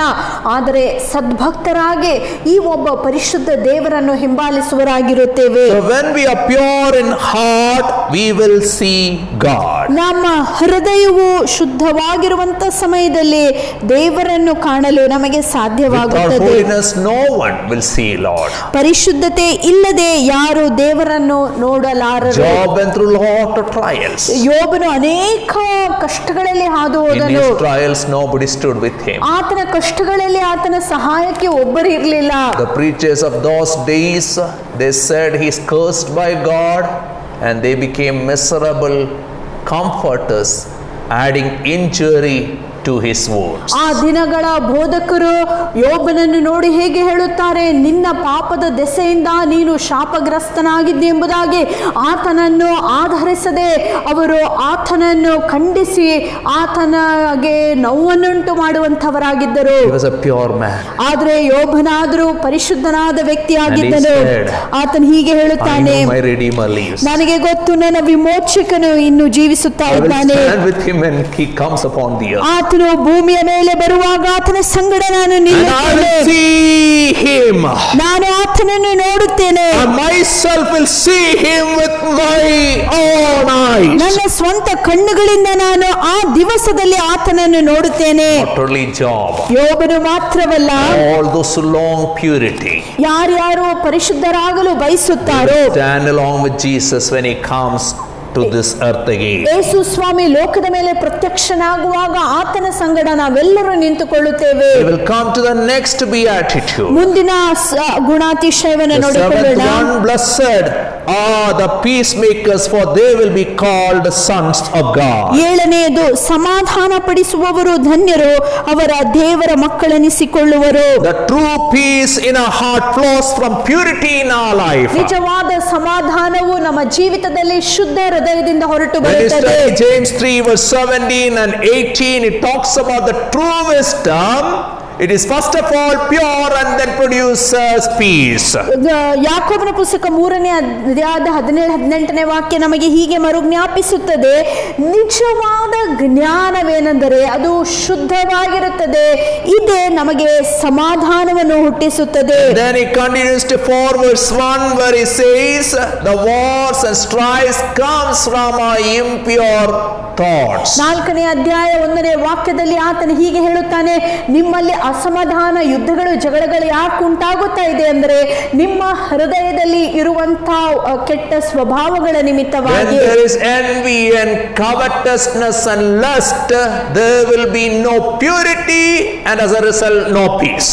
ನಿಮ್ಮ ಹೃದಯದಲ್ಲಿ ಹೊಟ್ಟೆ ಕಿಚ್ಚು, ಮತ್ಸರ, ಮೋಹ ಇರುವಂತ ಸಮಯದಲ್ಲಿ ನಿಮ್ಮಲ್ಲಿ ಅಶುದ್ಧತೆಯು ಬರುತ್ತದೆ. ಇದರ ನಿಮಿತ್ತವಾಗಿ ಅಸಮಾಧಾನವು ಹುಟ್ಟುತ್ತದೆ. Wicked will produce strife and there is no peace for the wicked. ದುಷ್ಟರು ಯಾವಾಗಲೂ ಜಗಳವನ್ನು ಹುಟ್ಟಿಸುತ್ತಾರೆ, ಇಂಥವರಿಗೆ ಎಂದಿಗೂ ಸಮಾಧಾನವು ಇರುವುದೇ ಇಲ್ಲ. Paul is addressing people in mixed marriage. ಈಗ ಪೌಲನು ಮಿಶ್ರಿತ ವಿವಾಹದಲ್ಲಿ ಸೇರ್ಪಡೆಯಾದ ಜನರಿಗೆ ಈ ಮಾತನ್ನು ಹೇಳುತ್ತಾ ಇದ್ದಾನೆ. And he is reminding people, if you are in mixed marriage, there will be value clashes every day, fight will happen and no peace. ಮಿಶ್ರಿತವಾದ ವಿವಾಹದಲ್ಲಿ ನೀವು ಮುಂದುವರಿಯುವುದಾಗಿದ್ದರೆ ಅಲ್ಲಿ ಮೌಲ್ಯಗಳ ಒಂದು ಜಗಳವು ಹುಟ್ಟುತ್ತದೆ. ಆ ಕಾರಣದಿಂದ ಅಂಥ ದಾಂಪತ್ಯ ಜೀವಿತದಲ್ಲಿ ಸಮಾಧಾನವು ಬರುವುದಕ್ಕೆ ಸಾಧ್ಯವಿಲ್ಲ. Then he says, if the unbeliever want to move out, let him or her move out. ಒಂದು ವೇಳೆ ಅವಿಶ್ವಾಸಿಯು ಬಿಟ್ಟು ಹೋಗುವುದಕ್ಕೆ ಮನಸ್ಸು ಮಾಡುವುದಾಗಿದ್ದರೆ ಅವರು ಬಿಟ್ಟು ಹೋಗಲಿ. 1 Corinthians 7 verse 15, Paul reminds again, God has called us to live in peace. 1 ಕೊರಿಂಥ 7:15 ಪೌಲನು ಮರುಜ್ಞಾಪಿಸುವಂತ ವಾಕ್ಯವೇನೆಂದರೆ ಸಮಾಧಾನದಲ್ಲಿ ಬಾಳಿ ಬದುಕುವುದಕ್ಕಾಗಿ ದೇವರು ನಮ್ಮನ್ನು ಕರೆದಿದ್ದಾನೆ. So this blessed are peacemakers. That word peacemakers coming from the root word irene in Greek. ಸಮಾಧಾನ ಪಡಿಸುವವರು ಧನ್ಯರು. ಸಮಾಧಾನ ಎಂಬ ಪದವು ಗ್ರೀಕ್ ಶಬ್ದ ಐರೀನ್ ಎಂಬ ಪದದಿಂದ ಬರುತ್ತದೆ. That is coming from the Hebrew root shalom, which is a very big word. Shalom ಎಂಬ ಹಿಬ್ರು ಪದದಿಂದ ಬರುವಂತದ್ದು ಸಮಾಧಾನವಾಗಿದೆ. ಇದು ಒಂದು ದೊಡ್ಡ ಶಬ್ದವಾಗಿರುತ್ತದೆ. Shalom is more than absence of strife. ನಾವು ಶಾಲೋಮ್ ಎಂಬುದಾಗಿ ಹೇಳುವಾಗ ಈ ಸಮಾಧಾನವು ಕೇವಲ ಜಗಳಗಳು ಅಥವಾ ಮನಸ್ತಾಪ ಇಲ್ಲದೆ ಇರುವುದಲ್ಲ. It is a presence of harmony and brotherhood. ಅದು ನಮ್ಮಲ್ಲಿ ಇರುವಂತ ಐಕ್ಯತೆ ಮತ್ತು ಅನ್ಯೋನ್ಯತೆಯ ಬಗ್ಗೆ ಹೇಳುತ್ತದೆ. Many men who are married, they have a problem. ಅನೇಕ ಮದುವೆ ಆದಂತ ಪುರುಷರಿಗೆ ಒಂದು ಸಮಸ್ಯೆವಿದೆ. They make peace by avoiding confrontation. Later their family will become peace. ಹೊಡೆದಾಟವಿಲ್ಲದೆ ಅಥವಾ ಮುಖಾಮುಖಿಯಾಗಿ ಚರ್ಚಿಸದೆ ಅವರು ಸಮಸ್ಯೆಗಳನ್ನು ಅವರು ಮುಂದಕ್ಕೆ ಹಾಕುತ್ತಾರೆ. So peace making is hard work. ನಾವು ಸಮಾಧಾನ ಪಡಿಸುವುದು ಅದು ಕಷ್ಟಕರ ಪರಿಶ್ರಮದಿಂದ We ಮಾಡುವಂತದ್ದಾಗಿದೆ. should learn what makes for peace and plan for it. ಸಮಾಧಾನವನ್ನು ಹುಟ್ಟಿಸುವಂತ ಸಂಗತಿಗಳನ್ನು ಅರ್ಥೈಸಿಕೊಂಡು ನಾವು ಅದಕ್ಕಾಗಿ ಆಲೋಚನೆಯನ್ನು ಮಾಡಬೇಕು. Proverbs 12 verse 20 says, ಜ್ಞಾನೋಕ್ತಿಗಳ ಪುಸ್ತಕ 12ನೇ ಅಧ್ಯಾಯದ 20ನೇ ವಾಕ್ಯ ಹೀಗೆ ಹೇಳುತ್ತದೆ, deceit is in the hearts of those who plot evil, but those who promote peace have joy. ಕೇಡನ್ನು ಕಲ್ಪಿಸುವವರ ಹೃದಯದಲ್ಲಿ ಮೋಸ, ಸಮಾಧಾನ ಆಲೋಚನೆ ಹೇಳುವವರಿಗೆ ಸಂತೋಷ. Some people we can't make peace at all. ಕೆಲವು ಜನರೊಟ್ಟಿಗೆ ನಮಗೆ ಸಮಾಧಾನದಿಂದ ಇರುವುದಕ್ಕೆ ಸಾಧ್ಯವೇ When ಇಲ್ಲ. we stand for truth and righteousness, many families will become peace. ನಾವು ಸತ್ಯಕ್ಕಾಗಿ, ನೀತಿಗಾಗಿ ನಾವು ಎದ್ದು ನಿಂತುಕೊಳ್ಳುವಾಗ ಅನೇಕ ಕುಟುಂಬಗಳಲ್ಲಿ ಅಸಮಾಧಾನ ಬರುವುದು ಸಹಜ. But when we strive for peacemaking, ಆದ್ರೆ we ನಾವು will be called sons or daughters of God. ಸಮಾಧಾನವನ್ನು ಪಡಿಸುವುದಕ್ಕಾಗಿ ನಾವು ಮೊದಲನೇ ಹೆಜ್ಜೆಯನ್ನು ತೆಗೆದುಕೊಳ್ಳುವಾಗ ದೇವರ ಮಕ್ಕಳೆಂಬುದಾಗಿ ನಾವು ಕರೆಯಲ್ಪಡುತ್ತೇವೆ. Hebrews 13 verse 20, 1 Thessalonians 5:23 all reminds us our God is God of peace. ಇಬ್ರಿಯರಿಗೆ ಬರೆದ ಪತ್ರಿಕೆ 13ನೇ ಅಧ್ಯಾಯದ 20ನೇ ವಾಕ್ಯ, 1 ಥೆಸಲೋನಿಕ 5ನೇ ಅಧ್ಯಾಯದ 23ನೇ ವಾಕ್ಯ ಹೀಗೆ ಹೇಳುತ್ತದೆ, ನಮ್ಮ ದೇವರು ಸಮಾಧಾನದ Jesus is ಪ್ರಭುವಾಗಿದ್ದಾನೆ. called the Prince of Peace. ಯೇಸು ಕ್ರಿಸ್ತನೇ ಸಮಾಧಾನದ ಪ್ರಭು ಎಂಬುದಾಗಿ Peace ಕರೆಯಲ್ಪಟ್ಟಿದ್ದಾನೆ. is not absence of problem. ಸಮಾಧಾನ ಎಂಬುದಾಗಿ ಹೇಳುವಾಗ ಸಮಸ್ಯೆಗಳು ಇಲ್ಲ ಅಂತ ಅರ್ಥವಲ್ಲ. Peace is to know that God's presence is with you in spite of all the struggles. ಎಲ್ಲಾ ಹೋರಾಟಗಳ ಮಧ್ಯದಲ್ಲಿಯೂ ಸಹ ದೇವರ ಪ್ರಸನ್ನತೆ ನಿಮ್ಮ ಸಂಗಡ ಇದೆ ಎಂಬುದಾಗಿ ತಿಳಿದುಕೊಳ್ಳುವುದೇ ಸಮಾಧಾನದ Romans ಜೀವಿತ. 15:33 the benediction says the God of peace be with you all. Amen. ಬರೆದ ಪತ್ರಿಕೆ 15ನೇ ಅಧ್ಯಾಯದ 33ನೇ ವಾಕ್ಯದಲ್ಲಿ ಅಂತ್ಯಾಶೀರ್ವಾದವಾಗಿ ಪೌಲನು ಬರೆಯುತ್ತಾ ಇದ್ದಾನೆ, ದೇವರ ಸಮಾಧಾನವು ನಿಮ್ಮೆಲ್ಲರ ಸಂಗಡ ಇರಲಿ. ಆಮೇನ್. When we are peacemakers, we'll reflect God the peacemaker. ನಾವು ಸಮಾಧಾನ ಪಡಿಸುವವರಾಗಿರುವಂತ ಸಮಯದಲ್ಲಿ ಸಮಾಧಾನ ಪ್ರಭುವಾದ ಯೇಸು ಕ್ರಿಸ್ತನನ್ನು ನಾವು Jesus ಪ್ರತಿನಿಧಿಸುವರಾಗಿದ್ದೇವೆ. never stood for his rights. He came down and he reconciled you and me, and that's why we also should become peacemakers. ನಾವು ನೋಡುತ್ತೇವೆ ಯೇಸು ಸ್ವಾಮಿ ತನ್ನ ಸ್ವಂತ ಹಕ್ಕುಗಳಿಗೋಸ್ಕರ ನಿಲ್ಲದೆ ಪರಲೋಕವನ್ನು ಬಿಟ್ಟು ಭೂಮಿಗೆ ಬಂದು ನಮ್ಮ ಪಾಪವನ್ನು ತನ್ನ ಮೇಲೆ ಹೊತ್ತುಕೊಂಡು ನಮ್ಮನ್ನು ದೇವರೊಟ್ಟಿಗೆ ಸಮಾಧಾನವನ್ನು ಪಡಿಸಿದನು. What is the last beatitude? ಕೊನೆಯ Blessed ಗುಣಾತಿಶಯವೇನಾಗಿರುತ್ತದೆ? are the persecuted. ಹಿಂಸೆಗೊಳಗಾಗುವವರು ಧನ್ಯರು. Verse 10 to 12. 10ನೇ ವಾಕ್ಯದಿಂದ 12ನೇ ವಾಕ್ಯ. When we pursue the blessed are statements, ನಾವು ಧನ್ಯರು ಎಂಬ ಈ ಒಂದು ಸಂಗತಿಗಳನ್ನು ಕಲಿತು ಅದನ್ನು ಅನುಸರಿಸುವಾಗ things will not be that easy. ನಮ್ಮ ಜೀವಿತದಲ್ಲಿ ಸಂಗತಿಗಳು We ಸುಲಭವಾಗಿ end up ನಡೆಯುವುದಿಲ್ಲ. being persecuted. ನಾವು ಹಿಂಸೆಗೊಳಗಾಗುತ್ತೇವೆ. However, peacemaking we try, some places it will be peace only. ನಾವು ಎಷ್ಟೇ ಸಮಾಧಾನ ಪಡಿಸುವುದಕ್ಕೆ ಹೋದರೂ ಸಹ ಕೆಲವೊಂದು ಸ್ಥಳದಲ್ಲಿ ಸಮಾಧಾನ ಸಿಕ್ಕುವುದೇ ಇಲ್ಲ. We will be persecuted for righteousness sake, we will be persecuted for Jesus' sake. ಯೇಸು ಕ್ರಿಸ್ತನ ನಿಮಿತ್ತವಾಗಿ, ನೀತಿಯ ನಿಮಿತ್ತವಾಗಿ ನಾವು ಹಿಂಸೆಗೊಳಗಾಗುತ್ತೇವೆ. How to avoid persecution? ಈ ಹಿಂಸೆಯನ್ನು ನಾವು ಹೇಗೆ Live ತಪ್ಪಿಸಿಕೊಳ್ಳಲು a ಸಾಧ್ಯವಾಗುತ್ತದೆ? compromised life just like worldly people. ಲೋಕದ ಜನರ ಹಾಗೆ ನಾವು ಒಪ್ಪಂದದ ಜೀವಿತವನ್ನು ಜೀವಿಸುವುದಾಗಿದ್ರೆ ಯಾವ ಹಿಂಸೆಯೂ ಬರುವುದಿಲ್ಲ. Either you be hot or cold, don't be in between, you will be out from the presence of God. ನೀವು ಬೆಚ್ಚಗಾಗಿ ಇರಬೇಕು, ಇಲ್ಲವೇ ತಣ್ಣಗಾಗಿರಬೇಕು. ನೀವು ಉಗುರು ಬೆಚ್ಚಗಾಗಿರುವುದಾಗಿದ್ದರೆ ದೇವರ ಪ್ರಸನ್ನತೆಯಿಂದ ನೀವು ತಳ್ಳಲ್ಪಡುತ್ತೀರಿ. 2 Timothy 3 verse 12 reminds us. 2 Timothy 3:12 ನಮಗೆ ಮರುಜ್ಞಾಪಿಸುತ್ತದೆ. Yes, and everyone who wants to live a godly life in Christ Jesus will suffer persecution.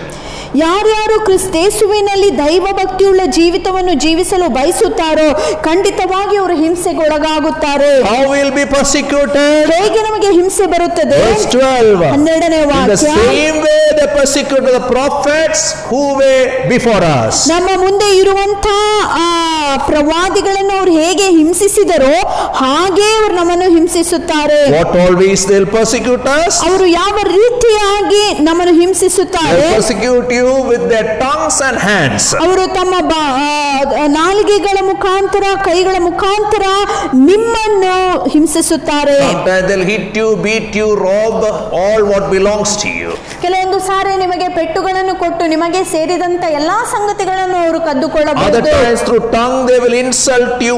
They will say false things and all kinds of evil because of Jesus. ಯೇಸು ಕ್ರಿಸ್ತನ ನಿಮಿತ್ತವಾಗಿ ವಿಧವಾದ ಕೆಟ್ಟ ಮಾತುಗಳನ್ನು ಸುಳ್ಳಾಗಿ ಹೊರಸಿ ನಿಮ್ಮನ್ನು ದೂಷಿಸುವಂತವರಾಗಿರುತ್ತಾರೆ. That time what you should do? ನೀವು ಮಾಡಬೇಕಾದದ್ದೇನು? Verse 3 talks about the first beatitude. 3ನೇ ವಾಕ್ಯವು ಮೊದಲನೆಯ ಗುಣಾತಿಶಯದ ಬಗ್ಗೆ Blessed are ಮಾತನಾಡುತ್ತದೆ. the poor in spirit, for theirs is the kingdom of heaven. ಆತ್ಮದಲ್ಲಿ ಬಡವರಾಗಿರುವವರು ಧನ್ಯರು, ಪರಲೋಕ ರಾಜ್ಯವು ಅವರದು. What's the last beatitude? ಕೊನೆಯ Blessed ಗುಣಾತಿಶಯವೇನಾಗಿದೆ? are those who are persecuted because of righteousness, for theirs is the kingdom of heaven. ನೀತಿಯ ನಿಮಿತ್ತವಾಗಿ ಹಿಂಸೆಗೊಳಗಾಗುವರು ಧನ್ಯರು, ಪರಲೋಕ ರಾಜ್ಯವು ಅವರದು. So when you are persecuted, go again back to all the beatitudes in life and see that it remains in our life. ನೀವು ನೀತಿಗೋಸ್ಕರ ಹಿಂಸೆಗೊಳಗಾಗುವಂತ ಸಮಯದಲ್ಲಿ ಮಾಡಬೇಕಾದದ್ದೇನೆಂದರೆ ಎಲ್ಲ ಮೇಲಿನ 7 ಗುಣಾತಿಶಯಗಳನ್ನು ಪರೀಕ್ಷಿಸಿ ನಿಮ್ಮ ಜೀವಿತದಲ್ಲಿ ಇದೆಯೋ ಇಲ್ಲವೋ ಎಂಬುದಾಗಿ So when we ಪರಿಶೀಲಿಸಿಕೊಳ್ಳಬೇಕು. have that meekness, that poverty in spirit, we will not seek revenge, we will not seek our name to be cleared, but we will long for the presence of the Lord. ನಮ್ಮಲ್ಲಿ ಸಾತ್ವಿಕ ಮನೋಭಾವನೆ ಇರುವಂತ ಸಮಯದಲ್ಲಿ ನಾವು ಮೂಯಿಗೆ ಮೂಯಿ ತೀರಿಸಲು ಹೋಗುವುದಿಲ್ಲ, ಆದರೆ ದೇವರ ಪ್ರಸನ್ನತೆಯಲ್ಲಿ ಅನ್ನು ನಮ್ಮ ಜೀವಿತದಲ್ಲಿ ಇಟ್ಟುಕೊಂಡು What ಮುಂದುವರಿಯುವರಾಗಿರುತ್ತೇವೆ. should be our response when we are persecuted? ನಾವು ಹಿಂಸೆಗೊಳಗಾಗುವಾಗ ನಮ್ಮ ಪ್ರತಿಕ್ರಿಯೆ Verse ಹೇಗಾಗಿರಬೇಕು? 12, rejoice and be glad. Why? Because great is our reward in heaven. ಸಂತೋಷ ಪಡಿರಿ, ಉಲ್ಲಾಸ ಪಡಿರಿ, ಏಕೆಂದರೆ ಪರಲೋಕದಲ್ಲಿ ನಿಮಗೆ ಮಹಾ ಪ್ರತಿಫಲ ಸಿಕ್ಕುವುದು. You want to see that picture in Bible? ನೀವು ಈ ಒಂದು ಚಿತ್ರವನ್ನು ಬೈಬಲ್ ಅಲ್ಲಿ ನೋಡಲು ಮನಸ್ಸು Acts ಮಾಡುತ್ತೀರಾ? 5. ಅಪೊಸ್ತಲ ಕೃತ್ಯ 5ನೇ ಅಧ್ಯಾಯ Verse 40 to 42. 40ನೇ ವಾಕ್ಯದಿಂದ 42ನೇ They ವಾಕ್ಯ. called the apostles in and had them flogged. Then they ordered them not to speak in the name of Jesus and let them go. ಅವರು ಅಪೊಸ್ತಲರನ್ನು ಕರೆದು ಅವರನ್ನು ಚಡಿಯಿಂದ ಹೊಡೆಸಿ ಯೇಸುವಿನ ಹೆಸರಿನಲ್ಲಿ ಮಾತನಾಡಬಾರದೆಂದು ಆಜ್ಞಾಪಿಸಿ ಬಿಡುಗಡೆ ಮಾಡಿದರು. Beating their God. ಸರಿಯಾಗಿ ಪೆಟ್ಟನ್ನು ಅವರು ಪಡೆದುಕೊಂಡರು, threatening their God. ಬೆದರಿಕೆಯನ್ನು ಹೊಂದಿಕೊಂಡರು. Verse 41. 41ನೇ ವಾಕ್ಯ. Apostles left the Sanhedrin, rejoicing because they had been counted worthy of suffering disgrace for the name. ಆದ್ದರಿಂದ ಯೇಸುವಿನ ನಾಮದ ನಿಮಿತ್ತ ಅವಮಾನವನ್ನು ತಾವು ಅವಮಾನ ಪಡಲು ತಾವು ಯೋಗ್ಯರಾಗಿದ್ದೇವೆಲ್ಲ ಎಂದು ಅಪೊಸ್ತಲರು ಸಂತೋಷ ಪಡುತ್ತಾ ನ್ಯಾಯ ಸಭೆಯಿಂದ ಹೊರಗೆ ಹೋದರು. They had the grace to recognize disgrace for the name is a privilege. ಅವರಿಗೆ ಈ ಒಂದು ಕೃಪೆ ಅವರ ಜೀವಿತದಲ್ಲಿ ಅದೇನೆಂದರೆ ದೇವರ ನಾಮಕ್ಕೋಸ್ಕರ ಅವಮಾನಿತರಾಗುವುದು ಇದು ಒಂದು ಸೌಭಾಗ್ಯವೇ. That never stopped them. ಅಲ್ಲಿ ಅದು ನಿಂತು ಹೋಗಲಿಲ್ಲ. That never stops them. ಆ ಬೆದರಿಕೆಯು ಅವರನ್ನು ತಡೆಗೊಳಿಸಲಿಲ್ಲ. 42ನೇ Day ವಾಕ್ಯ. after day in the temple courts and from house to house, they never stopped teaching and proclaiming the good news that Jesus is the Christ. ದಿನ ದಿನವೂ ಅವರು ದೇವಾಲಯದಲ್ಲಿ ಮತ್ತು ಮನೆಗಳಿಂದ ಮನೆಗೆ ಹೋಗಿ ಕ್ರಿಸ್ತೇಸುವಿನ ವಿಷಯವಾಗಿ ಸಾರುವುದನ್ನೆಲ್ಲ ಬೋಧಿಸುವುದರಲ್ಲಿ ನಿರತರಾಗಿದ್ದರು. 16:22. 16ನೇ ಅಧ್ಯಾಯ 20. That is a year John Bunyan was arrested. 1622. ಆ ಒಂದು ವರ್ಷದಲ್ಲಿ ಜಾನ್ ಬನಿಯನ್ ಎಂಬವರು ಅವರನ್ನು ಅರೆಸ್ಟ್ ಮಾಡಲಾಯಿತು. They declared you can't preach publicly. ಅವರು ಹೇಳಿದಂತ ಮಾತೇನೆಂದರೆ ನೀವು ಬಹಿರಂಗವಾಗಿ ಹೋಗಿ ಪ್ರಸಂಗ ಮಾಡಲಾಗುವುದಿಲ್ಲ. Against the law, John Bunyan went and preached in the streets. ಆ ನಿಯಮ ಕೊಡಲ್ಪಟ್ಟರೂ ಸಹ ಜಾನ್ ಬನಿಯನ್ ಎಂಬವರು ಹೋಗಿ ಬೀದಿಗಳಲ್ಲಿ ಪ್ರಸಂಗ ಮಾಡಲು He had ಆರಂಭಿಸಿದರು. 9 children. ಆತನಿಗೆ 9 ಮಕ್ಕಳಿದ್ದರು. One of his girl child was blind. ಒಂದು ಮಗಳು, 9 ಮಕ್ಕಳಲ್ಲಿ ಅವಳು ಕುರುಡಿಯಾಗಿದ್ದಳು. And when he was caught by the cops, ಅಲ್ಲಿ ಪೊಲೀಸರು ಆತನನ್ನು ಹಿಡಿದಂತ ದಿನದಂದು he was brought into the courtroom.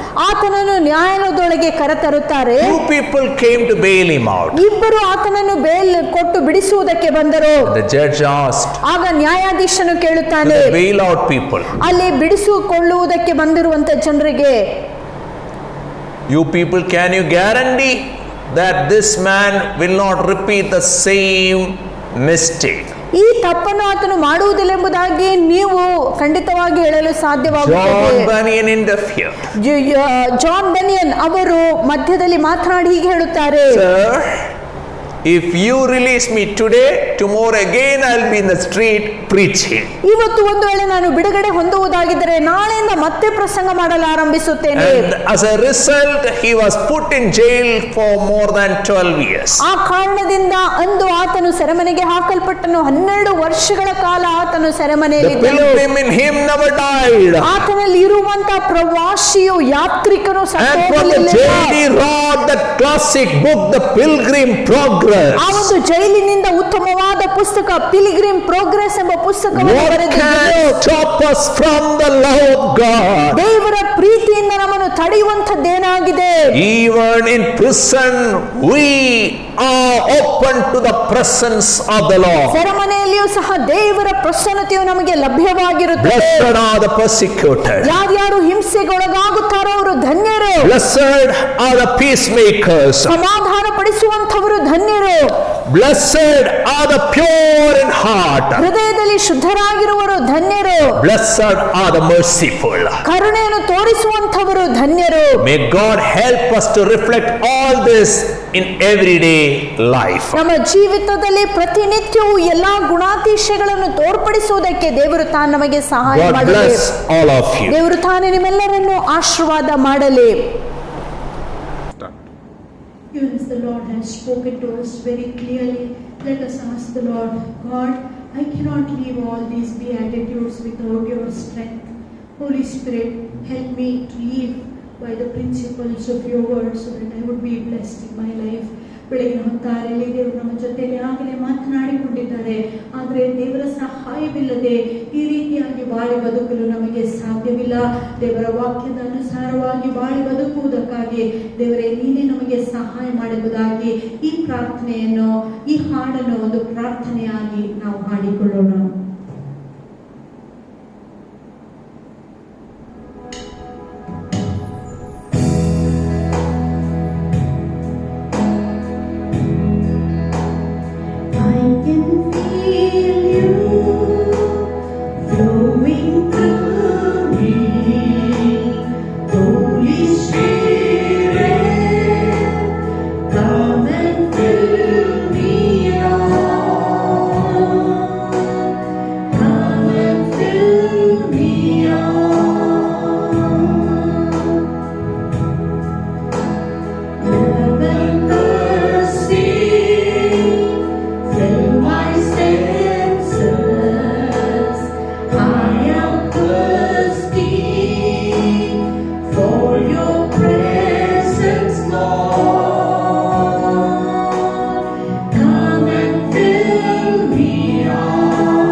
the loving kindness of God the Father, ತಂದೆಯಾದ ದೇವರ ದಯಾಳುವುಳ್ಳಂತಹ ಕೃಪೆಯು ಕರುಣೆಯು the leading presence of the Holy Spirit ಪರಿಶುದ್ಧಾತ್ಮನ ಮುನ್ನಡೆಸುವಂತ ಪ್ರಸನ್ನತೆಯು fill each one of us with every beatitudes. ಆತನ ಗುಣಾತಿಶಯಗಳಿಂದ ನಮ್ಮೆಲ್ಲರನ್ನು ತುಂಬಿಸಲಿ. God bless all of you. ದೇವರು ತಾನೇ ನಿಮ್ಮೆಲ್ಲರನ್ನು ಆಶೀರ್ವದಿಸಲಿ.